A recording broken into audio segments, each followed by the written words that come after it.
Hate speech के खिलाफ सख्त कानून की मांग। महाराष्ट्र राजस्थान के बाद कर्नाटक पहुंची रजा एकेडमी। कलबुर्गी में हुआ ऐलान, कर्नाटक सरकार तक पहुंचेगा रजा एकेडमी का प्रस्ताव।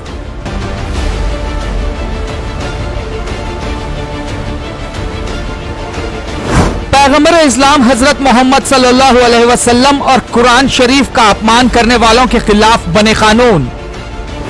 मुस्लिम संगठन रजा एकेडमी कर्नाटक सरकार से करेगी मांग।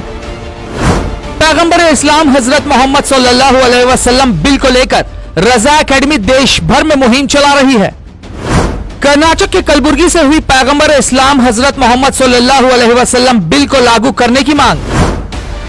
पैगंबर इस्लाम हजरत मोहम्मद सल्लल्लाहु अलैहि वसल्लम और कुरान शरीफ का अपमान करने वालों के खिलाफ कर्नाटक में कानून बनाए जाने का प्रस्ताव रखा जा रहा है। यह प्रस्ताव मुस्लिम संगठन रजा एकेडमी तहफ्फुज नामूस रिसालत बोर्ड की ओर से कर्नाटक सरकार के सामने रखा जाएगा। जहाँ जहाँ जा रहे हैं, हुक्मरानों से भी मुलाकात कर रहे हैं, तंजीमों से भी मुलाकात कर रहे हैं, उलमा से भी मुलाकात कर रहे हैं कि वो खुद अपनी जिम्मेदारी को महसूस करें कि हमको यहाँ पर ये काम करना है, हमारे सूबे में ये काम करना है। तो लोग कोशिश कर रहे हैं, मेहनतें कर रहे हैं और इंशाअल्लाह ताला एक दिन वो ज़रूर आएगा कि ये कानून नाफिज होगा, पूरे मुल्क में नाफिज होगा। इस मुहिम की शुरुआत कर्नाटक में कलबुर्गी से की गई है। कर्नाटक के सभी शहरों का रजा एकेडमी दौरा करेगी और इस बिल को समर्थन करने की मांग रखेगी। तो अल्लाह का फजल है कि हमने गुजरात का दौरा किया, महाराष्ट्र का दौरा किया, राजस्थान का दौरा किया, दिल्ली गए, यहाँ कर्नाटक आए। अब और भी सूबों के अंदर इंशाअल्लाह जाकर लोगों के अंदर एक बेदारी पैदा करना है। पैगंबर इस्लाम हजरत मोहम्मद सल्लल्लाहु अलैहि वसल्लम बिल क्या है? ये कानून पैगंबर इस्लाम हजरत मोहम्मद सल्लल्लाहु अलैहि वसल्लम और कुरान शरीफ पर किसी भी प्रकार की टिप्पणी या अपमानजनक बात करने पर दंड दिए जाने की वकालत करता है। महाराष्ट्र सरकार को एक प्रस्ताव दिया जा चुका है कि हेट स्पीच पर कानून बनाया जाए। इसके बाद राजस्थान सरकार के कैबिनेट मंत्री को भी यही प्रस्ताव सौंपा गया है।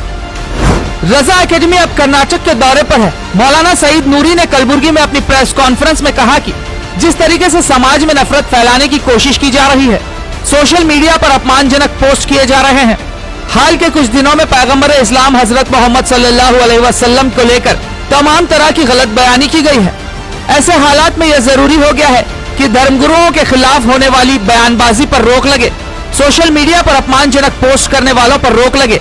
इस तरह का अपराध करने वालों के खिलाफ जो मौजूदा कानून है वो कमजोर है, इसलिए सांप्रदायिक हिंसा की घटनाएं होती हैं। इसके लिए कानून बने, हम इसी कोशिश में लगे हैं। अब तक जो कानून बना हुआ है उसमें यह है कि अगर किसी के ताल्लुक़ से कोई नाज़ेबा अल्फाज इस्तेमाल किए जाते हैं तो 7 साल की सज़ा है और 7 साल की जिस पर सज़ा होती है उसकी ज़मानत पुलिस स्टेशन से हो जाती है। तो ये जो पैगंबर मोहम्मद बिल बनाया गया है ये 10 साल कम से कम इसकी सज़ा हो और 10 साल से ज़्यादा हो और उसके अंदर ये है कि उस वक्त तक कि जब तक मुकदमा चल रहा है उसकी ज़मानत ना हो। तो इससे जब मुद्दत बढ़ जाएगी तो ज़मानत कोर्ट से होने का मामला आ जाता है, वरना पुलिस स्टेशन से हो जाएगा। तो मुद्दत इसलिए बढ़ाई गई है। वहीं रजा एकेडमी के जनरल सेक्रेटरी मौलाना सईद नूरी ने कहा, यह कानून सिर्फ मुसलमानों के लिए नहीं, किसी भी धर्म के प्रमुख के अपमान पर कार्रवाई करने वाला है। तो ये कानून हुजूर सल्लल्लाहु ताला अलैहि वसल्लम की तौहीन के साथ साथ उम्महातुल मोमिनीन बुजुर्गान दीन के साथ साथ ऐसे दिगर मज़ाहिब के पेशवाओं को भी उसके अंदर जिक्र किया गया है कि किसी भी मजहबी पेशवा के ताल्लुक से नाज़ेबा अल्फाज इस्तेमाल किए जाएँ तो उस पर इस कानून का इतलाक़ होना चाहिए। रजा एकेडमी की ओर से इस बिल के समर्थन के लिए एक फॉर्म जारी किया गया है। बताया गया कि ये फॉर्म कोई भी भर सकते हैं। इसे भरने से बिल को समर्थन होगा कि आप इस बिल की हिमायत में रजा एकेडमी ने और तहफ्फुज़ नामूस रिसालत बोर्ड ने एक फॉर्म जारी किया है हिमायत के लिए। तो उसको ऑनलाइन भी किया जा सकता है और ऑफलाइन भी किया जा सकता है। ऑनलाइन में अगर आप रजा एकेडमी की साइट पर जाएंगे और फेसबुक पर जाएंगे, ट्विटर पर जाएंगे तो वहाँ पर फॉर्म मौजूद है। उस फॉर्म को वहाँ से लें और लेने के बाद उसको फिल भरें और डायरेक्ट उसको सबमिट कर दें।